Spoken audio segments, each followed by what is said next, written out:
very kind of you to say. And actually, this is one I want to encourage. I like encouraging. If you are watching a trial on one lawyer's channel and they're doing commentary, I very much encourage you to bounce around. You will find that we will agree with each other on a lot. We'll disagree with each other from time to time on different issues. Usually will track with lawyers will all kind of be consistent on certain viewpoints that we have. But if you bounce around between the different lawyers, what I have found fascinating, if I go back after I've watched something, and I'll go back and I'll watch Peter or Ian or Emily or somebody, and all of a sudden, like, they'll give a reaction to, like, and they'll catch the same thing, like, that just frustrated them. I'm like, that's the same thing. Yes. Yeah, I encourage it. It's really cool. Okay, lovies, let's come close.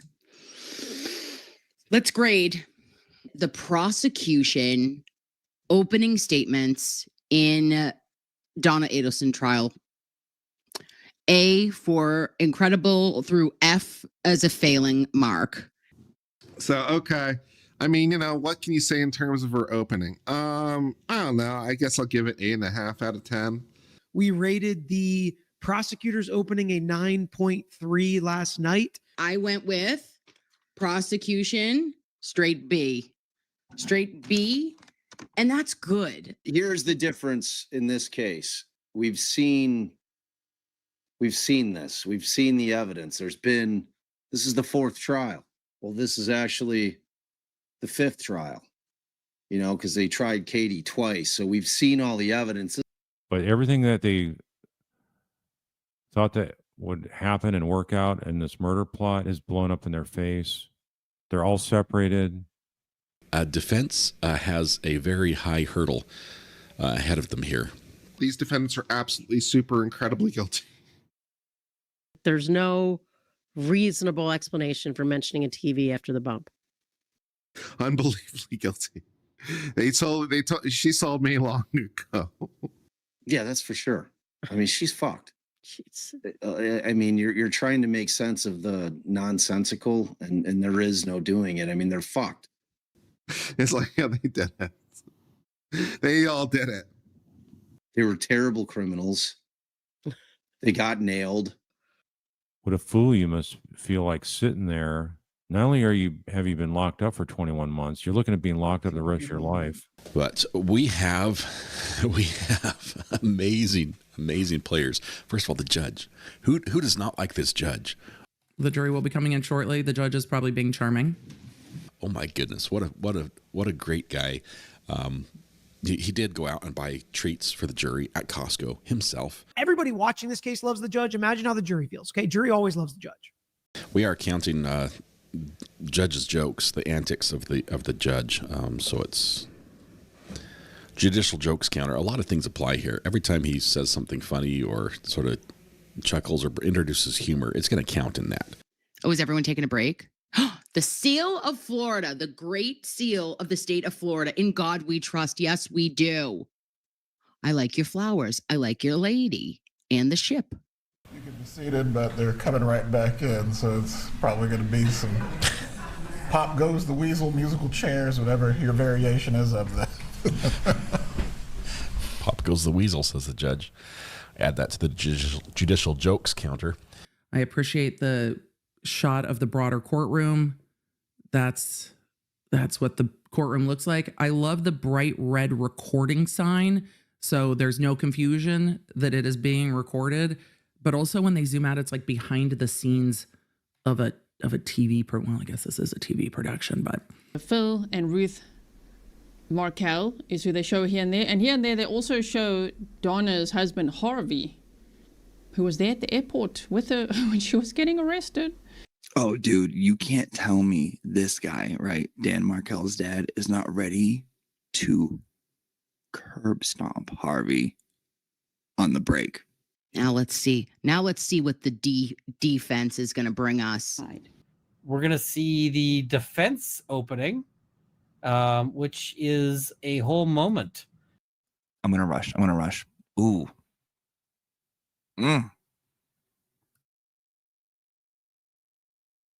he said everyone can be seated. Is the defense prepared to give its opening statement at this time? Yes, Judge. You may proceed. Thank you. This is the former judge, now defense attorney, that is going to give the opening statement for Donna Adelson.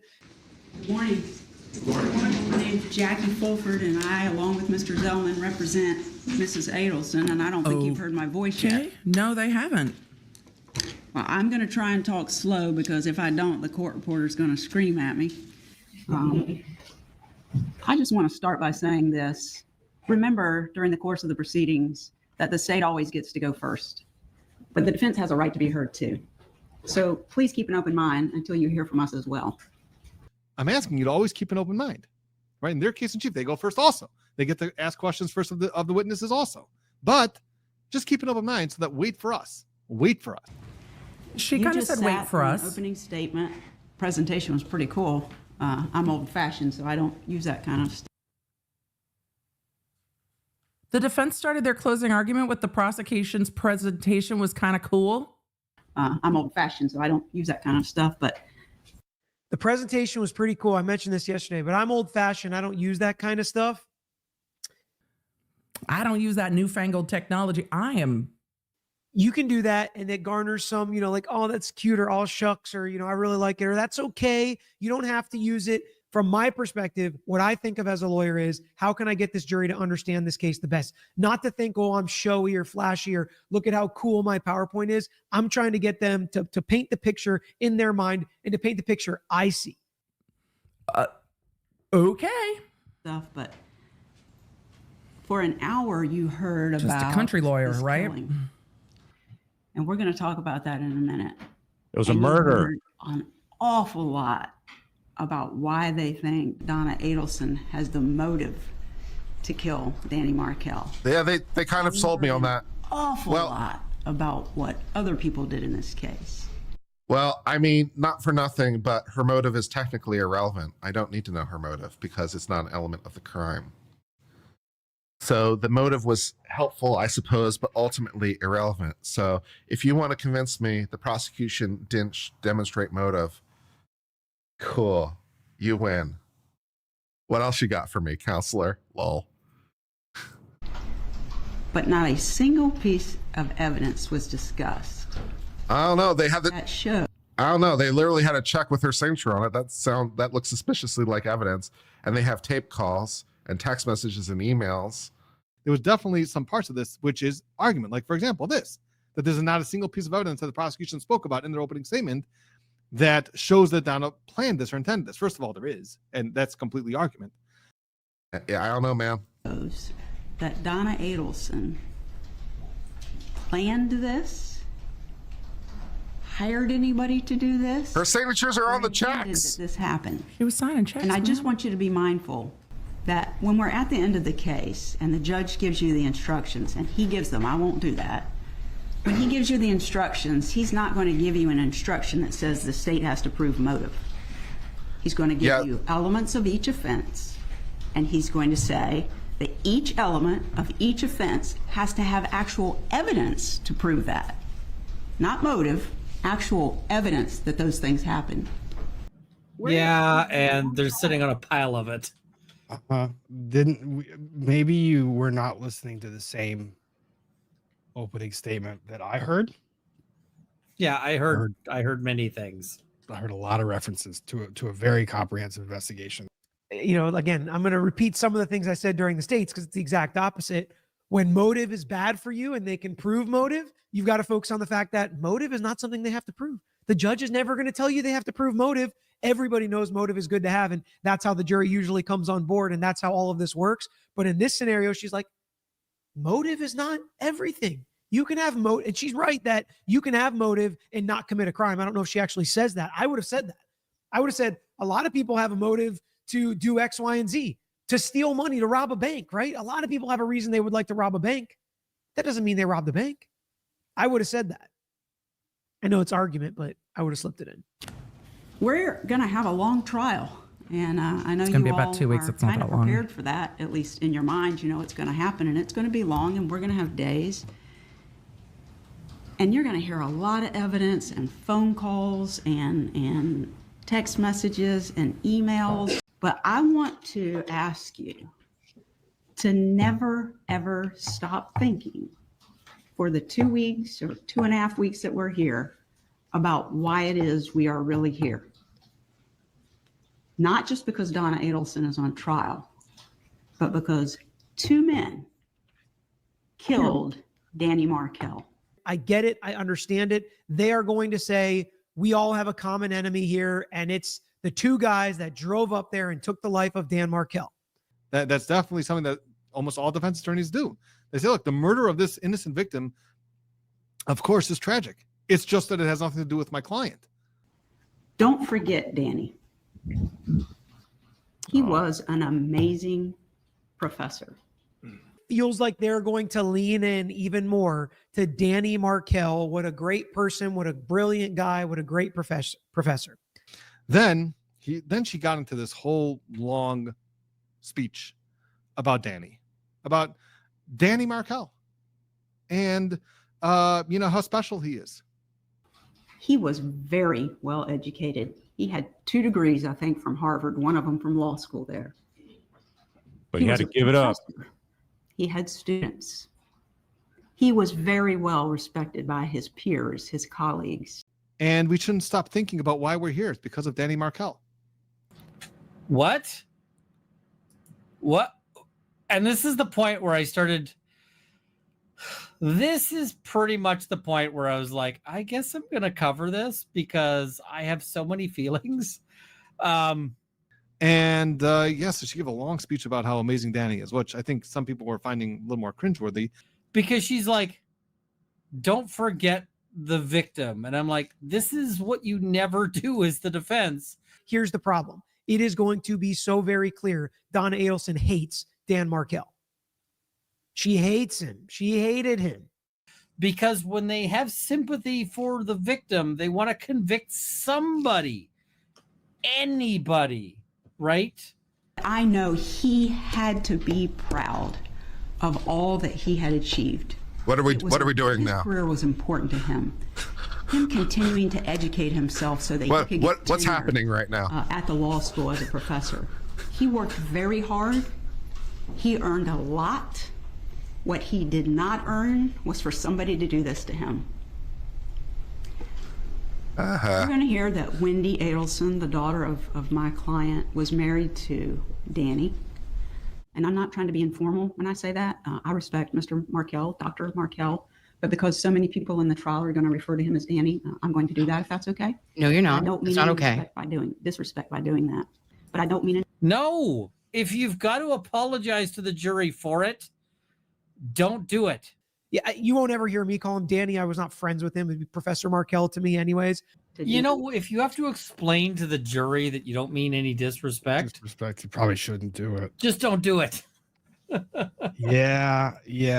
I think the defense trying to, personalize saying Danny was an interesting strategy. Generally speaking, if you're nervous about how it's going to be perceived, then you should just assume that someone on the other end of that's going to perceive it this way. More important to Danny Markel than anything in the world were his little boys. What are we doing now? 2 little children when this happened to him. A 3-year-old and a 4-year-old. Well, the prosecution didn't establish motive, so let me go ahead and do it for you. Is that what we're doing right now? The prosecution didn't establish motive. Let me go ahead and do it. His children were the most important thing to him in the world. He didn't want to give them up. What are we doing right now? Did you forget whose team you're on? What are we doing? Carrying on. And they squabbled during the divorce. They did. Each side argued for their side. So he was lovely and he loved his kids. She almost, she almost That's what said happens verdict. in divorce. Divorce is not fun. Divorce is not usually friendly. Some of us have had friendly divorce. It's interesting to see the defense opening statements so far focusing on the victim. But not everybody does. And a lot of things were said. They squabbled during the divorce, okay? don't downplay this. I really wouldn't downplay this, because the motive for the emails and the actions and the hate of Donna Adelson towards Dan Markel was the family law case. They didn't squabble, they fight, and they were nasty about it. Now you have gone and turned Wendi Adelson into the driving factor of what broke up the marriage and the family. That doesn't mean that they took his life. And if the jury says too bad, that is motive, then, you know, it is what it is. But to me, it's one of those things where I'm starting to feel like they're not being honest with me. What the fuck are you doing? This is weird. What are you doing? And in 2014, with these little boys that he had, the divorce had been over for a year. Relocation, the opportunity, even discussion about it, ended. On July 31st, when the final judgment was entered, relocation was over. The state it might have been over in the legal sense. I'm not sure the defendant or her co-confederates necessarily agreed with that assessment. told you that. The court denied it with prejudice. Did you see that? You just threw air quotes around the court. Wow. What the fuck? Oh my God. She could never raise it again. Nobody was fighting anymore about where these little boys would be. We saw the emails. Danny advocated for not only himself in the divorce, he advocated for his children. They are an important part of his life. And yet their last He name is wanted now as much time as Adelson. he could get with them. They ended up splitting the time equally between Wendi and Danny. Their schedules changed a little bit on how they worked that out, but it was 50%. This bug is driving me crazy too. What in the world is that? Sorry. Freddy the Fly, who used to bother me, let me not jinx it, is in the courtroom. It's like a little Michi, we call it in South Africa, just flying in front of the attorneys' faces. So just if you see them doing this, then you know why. He continuously, from the time Wendi moved out till the time that he was killed, spent as much time as he could get with his children. He wanted to talk to them on the phone as much as he could. You guys are way younger than me, so maybe you don't even know about this, but I guess there was a thing called Skype. I don't even know if it still exists, but I'm sorry, Tom Petty. We don't know what Skype is. I guess it's like FaceTiming, but doing it on your computer. Where were you? Who are you and where are you from? And that's how he wanted to talk to his kids, so that he could see them when he wasn't with them while he spoke to them. This is very, very odd and off-putting. There was a thing called Skype. What is she saying? Saying there was this thing called Skype, you know, that's not going to do the defense any favors to pretend that they're not, unless they just are not tech savvy at all, because there's going to be so much digital evidence, I think, in this trial. You know what I mean? So the jury will remember that, like, oh, this defense attorney is saying like she doesn't even know what Skype is or if it even exists. Where you would call someone on the computadora and they would answer right here. Can you imagine that? This is so stupid. I hate everything about this club. I was listening to this opening statement and I was like, well, this is a choice. Let me make sure I understand the defense's thesis so far. Okay, this was a good man. He was a good professor. He was loved and beloved by his students. He went to conferences and was respected by his peers. Everyone loved him. He really wanted to be around his children. He didn't want to give them up. He wanted to be a good father to them. And even when he wasn't like in custody with them, he'd make an effort to try to talk to them via video, to try to spend as much time with his children as he could and be the best version of everyone we want to be. This is your defense thesis so far. Cool. Noted. This is horrible. This is a train wreck. This is an absolute undismitigated disaster. It's What like, are you doing? she started with nothing and she ended up with less than nothing. So She's talking about like how this father loved to spend every waking minute he could with his children. He didn't have his little kids. He still wanted to know that when the children went to bed, they didn't forget about Daddy. Is she And he made sure crying? that didn't happen. These kids are not deprived of their father. I'm so, what the fuck is happening? Who am I? Are we on an alternate like, is this a different timeline? What the fuck are you doing, ma'am, sir, them, they, Tommy P? I am moved. I am very saddened for the loss of Danny Markel. But what are you crying for? Representing the matriarch murderous mastermind, Donna Sue. Their father was brutally taken from them. Not just when they were 3 or 4. Oh. Or 5 or 6. Oh. Or 7 or 8. Oh, Jesus. But up into their teens. Oh. And she did say that Donna said some very ugly and foul things about Danny Markel.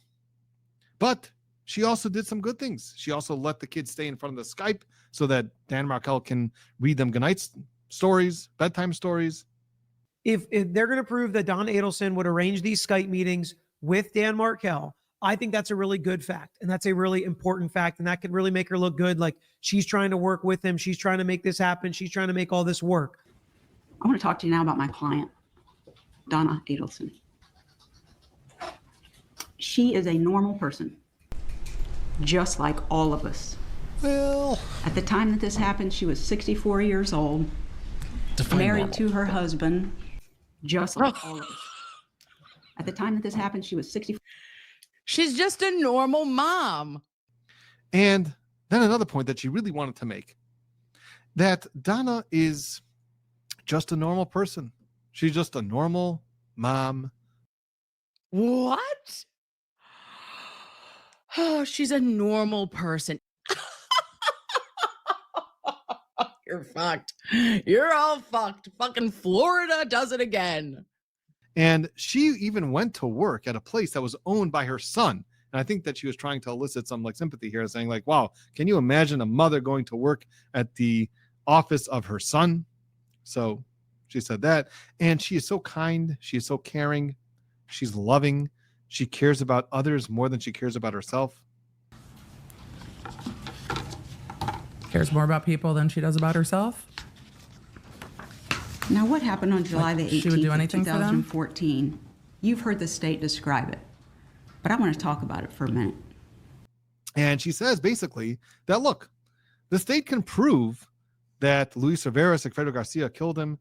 They can prove that Katie McManus set it all up and that Katie McManus was paid with money in stacks of thousands that were stapled together.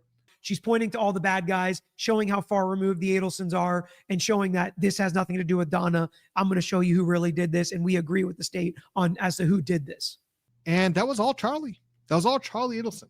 He paid her to get them to kill Danny Markel. Oh. That's what they can prove.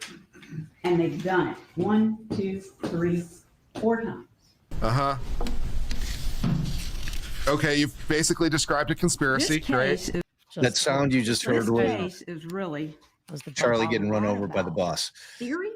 I would say that they haven't thrown them completely under the bus yet, but they're definitely leaning in that direction. And motive, not evidence.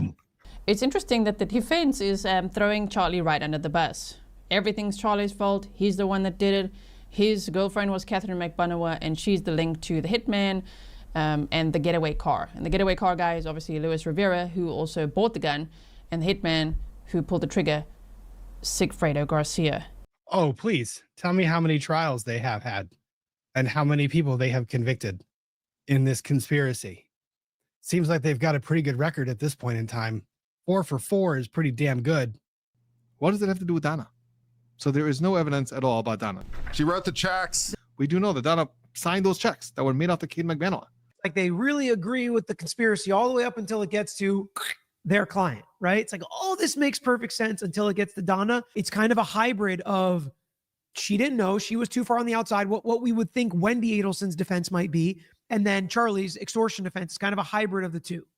They have told the whole world that Mrs. Adelson was the reason that this happened. No, they haven't. Mrs. Adelson was the reason that this happened. But listen to how she phrases this. Ready? Listen. Happened. Mrs. Adelson was the reason that this happened. They world. Wait, what? That Wait, Mrs. Adelson. They asked 9 to 11 years. Ready? In fairness, probably 9 years. They have told the whole world that Mrs. Adelson was the reason that this happened. Mrs. Adelson was the reason that this happened. Why are you telling the jury that? Lesson. You're If putting you in are their going head. to, if you are going to repeat a statement for emphasis, and that statement has a very massive clarifier, they have told the world that. The way to do that would have been, for the past however many years, they have told the world that Mrs. Adelson is responsible for everything that happened. Mrs. Adelson is not responsible for everything that happened. They've told this story, and it's outrageous. It gets people's attention. It's made a lot of money for the media, interviews, specials. Some people in jury selection said they had watched these specials on there, investigators on there. That's improper, by the way. That's very improper. You are not allowed to do that. They made a lot of money for the media, and it got big attention because this is outrageous, what happened. It is truly outrageous. But what's more outrageous is without... Truly outrageous. Ma'am, the prosecutors aren't in the business of trying to make money for the media. Prosecutors just love to get stuff on TV and for podcasters and YouTubers. That's a swing and a miss, in my opinion. I would have objected. Some people in jury selection said they'd heard about this case. Like, you are not Like, allowed to talk about other jurors, and you're not allowed to that's also offering to the jury to go and look out public media. That should have garnered an admonition from the bench, to be quite honest. I would have been out of my chair objecting so fast. Then again, I am not trying this case. Ma'am. This is a bad lawyer.